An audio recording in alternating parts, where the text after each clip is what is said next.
आज मैं आपके सामने एक ऐसी स्मॉल कैप कंपनी के बारे में बात करूंगा जिसकी मार्केट कैप सिर्फ 400 करोड़ के आसपास की है। कंपनी का नाम है ऑरम प्रॉपटेक।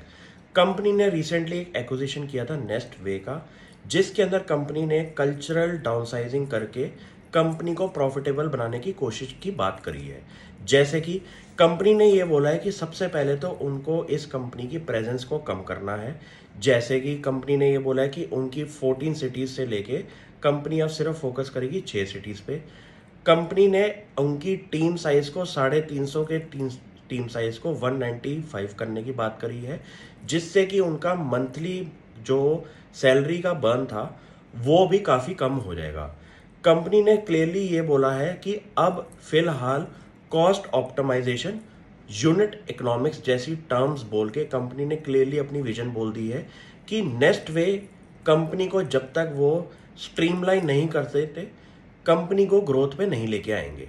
क्योंकि ये बहुत ज़रूरी है कि स्टार्टअप्स के अंदर एक ऐसा कल्चर आप क्रिएट करें जहाँ पे यूनिट इकोनॉमिक्स आप लगाएं, ताकि बिजनेस सस्टेनेबल हो और हमेशा आउटसाइड कैपिटल की रिक्वायरमेंट ना हो। वर्ल्ड के जितने भी बड़े बिजनेसेस हैं जिन्होंने बहुत ज़्यादा शेयर होल्डर रिटर्न दी है, उनका एक ज़रूरी कंपोनेंट अगर आप नोटिस करेंगे तो वो है आउटसाइड कैपिटल। कोई भी बड़े बिजनेस की अगर आप बात करें तो उसको अगर एडिशनल फंड्स की ज़रूरत पड़ती है हर टाइम पीरियड के बाद, तो वो बिजनेस ग्रो नहीं हो सकता।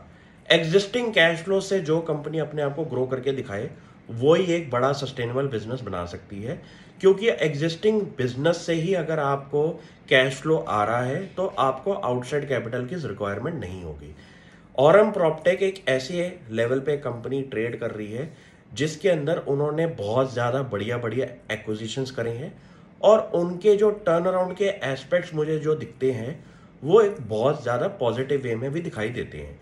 रीज़न बीइंग, इंडिया की real estate market booming space पे है, और वहाँ पे यूज़ ऑफ टेक्नोलॉजी करके अगर आप ऐसे सॉल्यूशंस प्रोवाइड कर दें कस्टमर्स को, रियल एस्टेट डेवलपर्स को, और उनके अंदर एक इंटीग्रेशन का माहौल क्रिएट कर दें, तो ऐसे टेक्नोलॉजी वाले सॉल्यूशंस मेरे को बहुत बढ़िया लगते हैं। मेरा खुद का दिमाग इतना टेक्नोलॉजी एडवांस्ड नहीं है, लेकिन मैं ऐसी कंपनी ज़रूर देखता हूँ जो कि टेक्नोलॉजी पे दिन रात काम कर रही हो और ऐसे सॉल्यूशंस मार्केट में उतारती हो जिसके अंदर कंपटीशन लेवल की कंपनीज ना हो। अगर आप गूगल पे सर्च करेंगे लिस्टेड स्पेस के अंदर, तो आपको प्रॉपटेक को लेके कोई भी लिस्टेड कंपनी नहीं दिखाई देगी।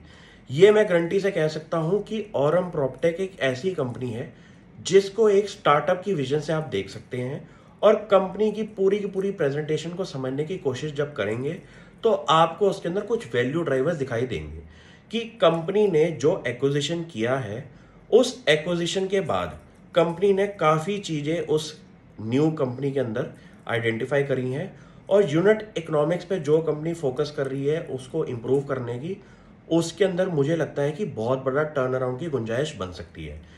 कंपनी का इस साल ब्रेक इवन और प्रॉफिटेबल होने की बात बन रही है नेक्स्ट वे की।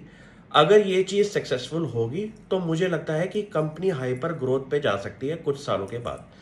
ये चीज़ें बहुत ज़रूरी हैं कि आपके जो लीवर्स हैं वो अगर चेंज हो जाए तो आपका कंपनी को लेके माइंडसेट भी चेंज होना बहुत ज़रूरी है। क्योंकि ऐसी चीज़ें आपको सेम लेवल पे नहीं मिलती, और ये चीज़ें आपको महंगी ही मिलेंगी फ्यूचर के अंदर। Thank you.